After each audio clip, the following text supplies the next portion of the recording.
Assalamualaikum warahmatullahi wabarakatuh. Perkenalkan, kami dari kelompok 5, kelas 3A, Prodi S1 Keperawatan. Di sini kami akan membahas mengenai demokrasi dan rule of law. Adapun anggota dari kelompok 5 yaitu Aisyah Mulyanti dengan NIM 2004200, Hilmi Uli Ul Hidayah dengan NIM 2003834, Aninan Salmadiana dengan NIM 2000093, Syifa Sulaimah dengan NIM 2001663, Suwarno dengan NIM 2003417, Yulia Luginasari dengan NIM 2003950, dan Nanda Anastasia dengan NIM 2003385.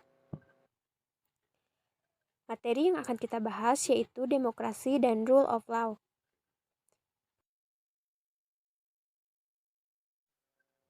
Dalam bab ini, kami akan membahas mengenai konsep demokrasi, pendidikan demokrasi dan demokratisasi, proses demokrasi menuju masyarakat madani, konsep rule of law, dan pelaksanaan demokrasi.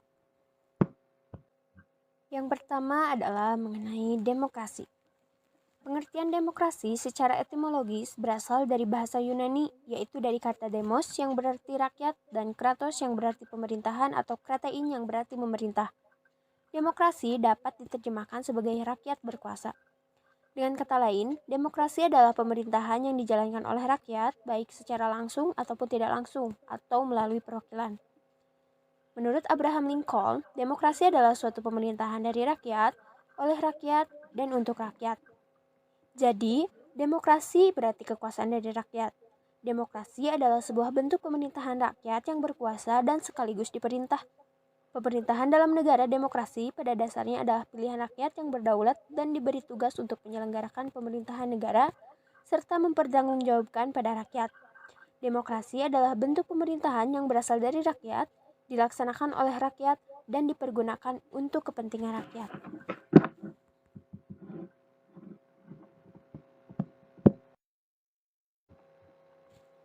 Selanjutnya adalah pendidikan demokrasi dan demokratisasi.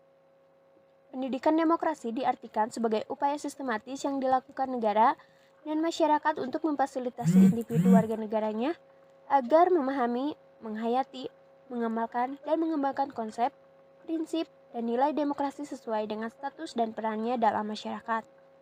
Demokrasi memang tidak diwariskan, tetapi ditangkap dan dicerna melalui proses belajar. Oleh karena itu, untuk memahaminya diperlukan suatu proses pendidikan demokrasi. Ada misi pendidikan demokrasi.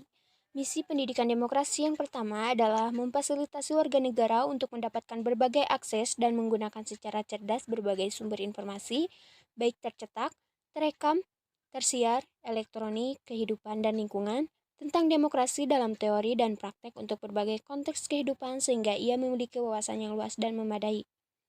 Misi pendidikan demokrasi yang kedua adalah memfasilitasi warga negara untuk dapat melakukan kajian konseptual dan operasional secara cermat dan bertanggung jawab terhadap berbagai cita-cita, instrumentasi, dan praksis demokrasi guna mendapatkan keyakinan dalam melakukan pengambilan keputusan individual dan atau kelompok dalam kehidupan sehari-harinya serta berargumentasi atas keputusannya itu.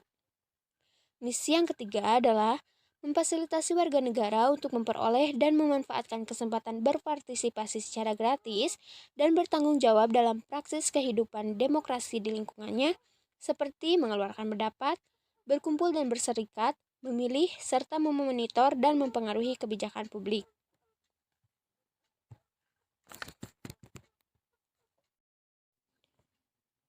Selanjutnya adalah demokratisasi. Sistem pemerintahan demokrasi banyak dicita-citakan oleh berbagai negara. Namun, upaya untuk menuju kehidupan demokrasi yang ideal tidaklah mudah. Proses menuju demokrasi inilah yang disebut dengan demokratisasi. Jadi, demokratisasi dapat diartikan dengan proses mengimplementasikan demokrasi sebagai sistem politik dalam kehidupan bernegara. Tanpa usaha mengimplementasikan atau melembagakan demokrasi, mustahil sistem politik demokrasi itu menjadi terbentuk. Selanjutnya adalah tujuan dari demokratisasi. Demokratisasi bertujuan untuk menghasilkan demokrasi yang mengacu pada ciri-ciri sebagai berikut. Yang pertama, proses yang tak pernah selesai, dalam arti bertahap, berkesinambungan terus-menerus. Yang kedua, bersifat evolusioner, dalam arti dilakukan secara perlahan, bagian demi bagian. Yang ketiga adalah perubahan bersifat damai, dalam arti tanpa kekerasan atau anarkis. Yang keempat adalah berjalan melalui cara musyawarah, dalam arti perbedaan yang ada diselesaikan dengan cara musyawarah.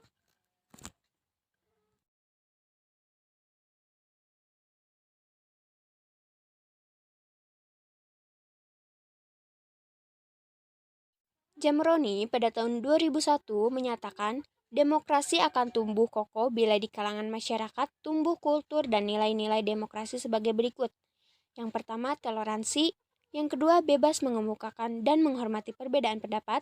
Yang ketiga, memahami keanekaragaman dalam masyarakat. Yang keempat, terbuka dalam berkomunikasi. Yang kelima, menjunjung nilai dan martabat kemanusiaan. Yang keenam, percaya diri atau tidak bergantung pada orang lain. Yang ketujuh, saling menghargai. Delapan, mampu mengekang diri. Dan yang terakhir, kebersamaan dan keseimbangan.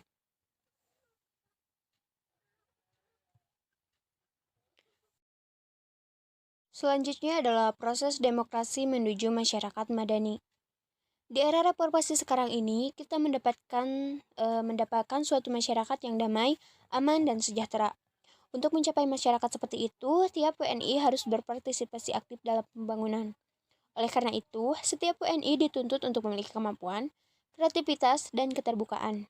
Dalam masyarakat seperti ini, setiap warga masyarakat harus terbebas dari rasa takut, bebas berkreasi untuk menyumbangkan kemampuannya kepada negara. Masyarakat seperti inilah yang sering disebut sebagai masyarakat madani, suatu masyarakat yang aman, adil, dan sejahtera. Menurut Tilar tahun 1998, masyarakat madani adalah masyarakat yang saling menghargai satu dengan yang lainnya, yang mengakui hak-hak manusia, yang menghormati prestasi dari para anggota sesuai dengan kemampuan yang dapat ditunjukkan bagi masyarakatnya, serta memegang teguh etika pergaulan. Demi terwujudnya cita-cita masyarakat madani tersebut, diperlukan manusia yang menghargai perbedaan dan dapat hidup bersama dalam suatu perbedaan, atau unity in diversity, yaitu warga negara yang dapat hidup dan menghargai perbedaan budaya, agama, dan etnis. Warga negara seperti ini adalah warga negara Indonesia yang dapat hidup di segala ragam budaya yang dimaksud oleh Mulyana dan Rahmat tahun 2000 sebagai manusia antar budaya.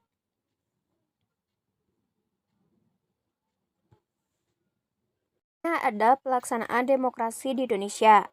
Yang pertama yaitu demokrasi liberal pada tahun 1945 sampai 1959.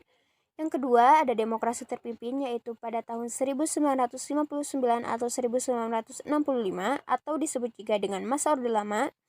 Yang kemudian ada Orde Baru yaitu pada tahun 1966 sampai 1998.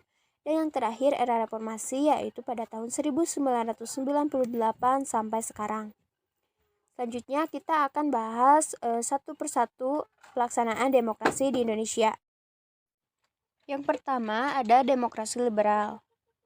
Pada tanggal 14 November 1945 terbentuk susunan kabinet berdasarkan sistem parlementer. Kemudian pemerintah secara politis harus menerima berlakunya Konstitusi RI 1949 sebagai hasil KMP di Den Haag, Belanda. Sistem pemerintahannya parlementer. Kemudian sistem demokrasi liberal selama sekitar 9 tahun tidak menunjukkan hasil yang diharapkan rakyat.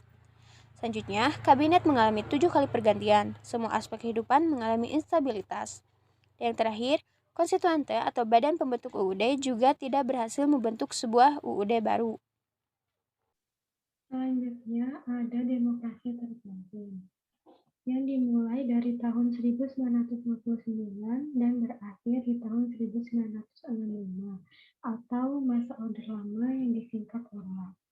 Pada masa demokrasi terpimpin, dikeluarkannya Dekret Presiden pada 5 Juli tahun 1959 yang berisi pembubaran konstituante, berlakunya kembali Undang-Undang Dasar 1945, dan pembentukan Majelis Permusyawaratan Rakyat Sementara atau MPRS dan Dewan Perwakilan Agung Sementara atau DPAS dalam waktu yang sesingkat-singkatnya.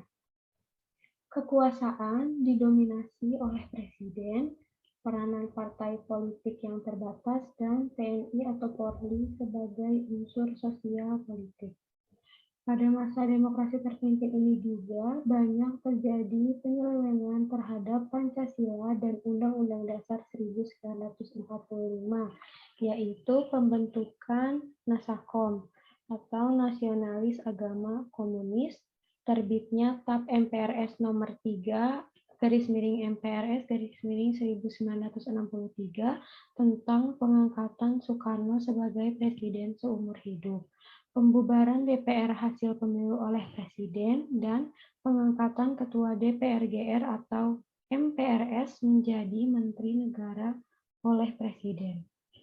Jika tidak terjadi mufakat dalam sidang legislatif, maka permasalahan akan diserahkan kepada Presiden sebagai pemimpin besar revolusi dan wakil rakyat yang duduk dalam lembaga legislatif tak mempunyai peranan yang penting. Yang terakhir, demokrasi terpimpin ini jatuh setelah pemberontakan G30 SPKI pada tahun 1965 diikuti dengan krisis ekonomi yang cukup parah.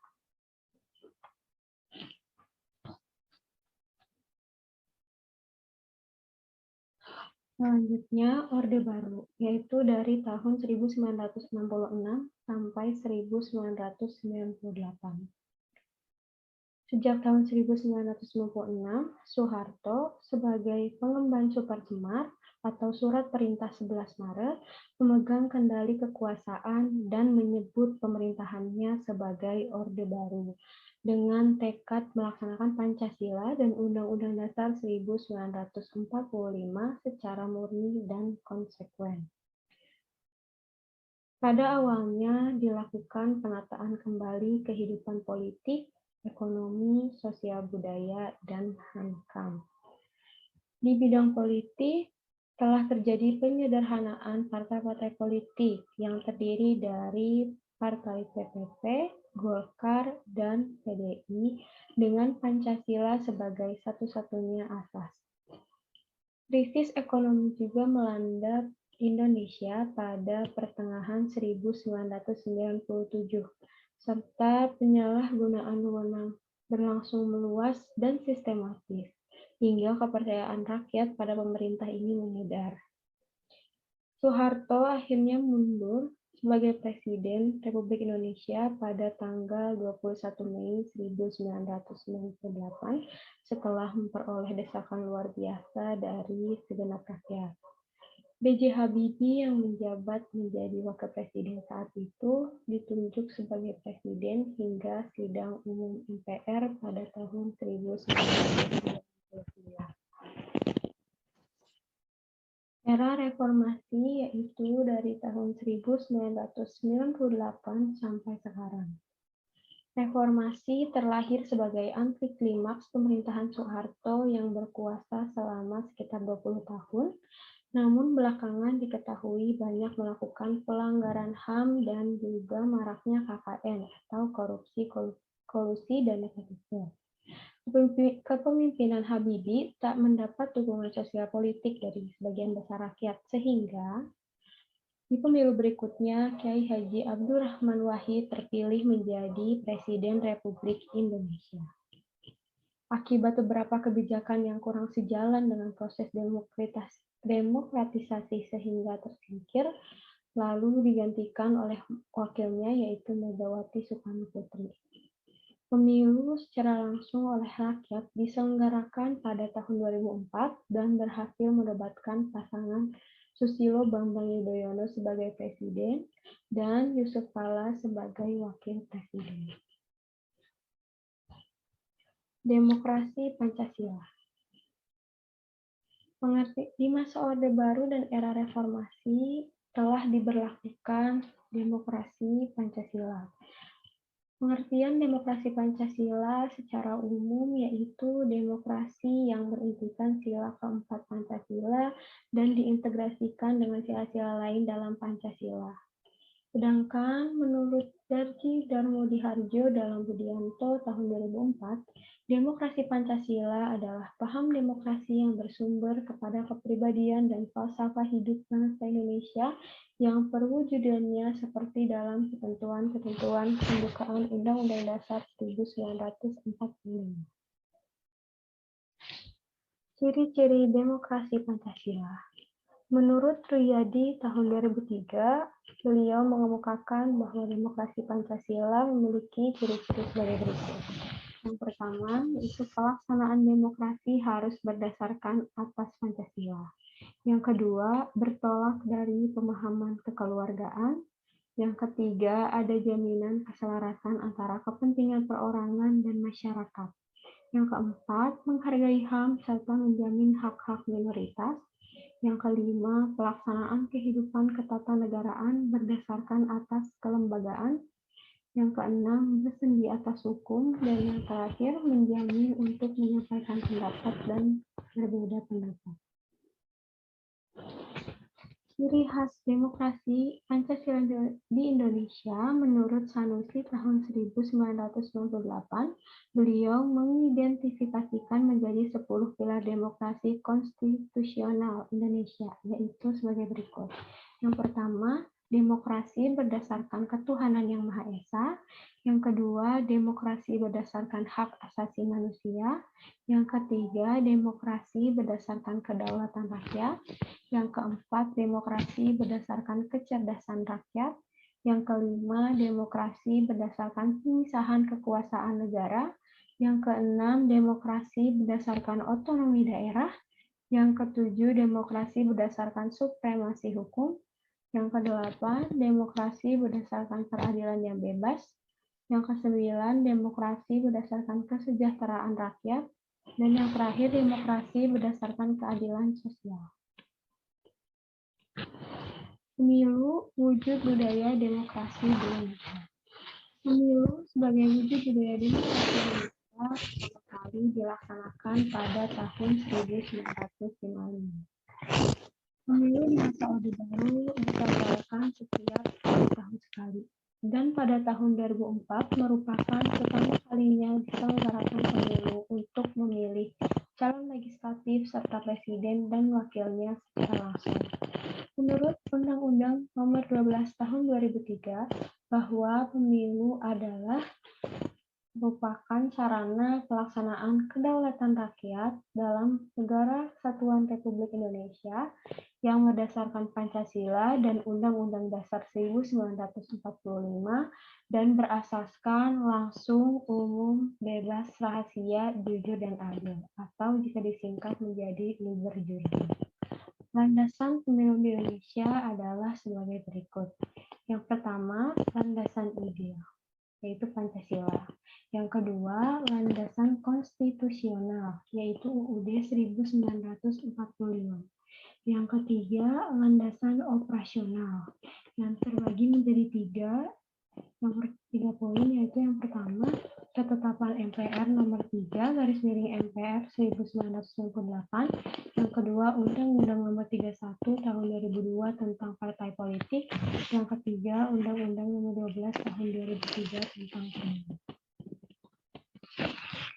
Rule of Law.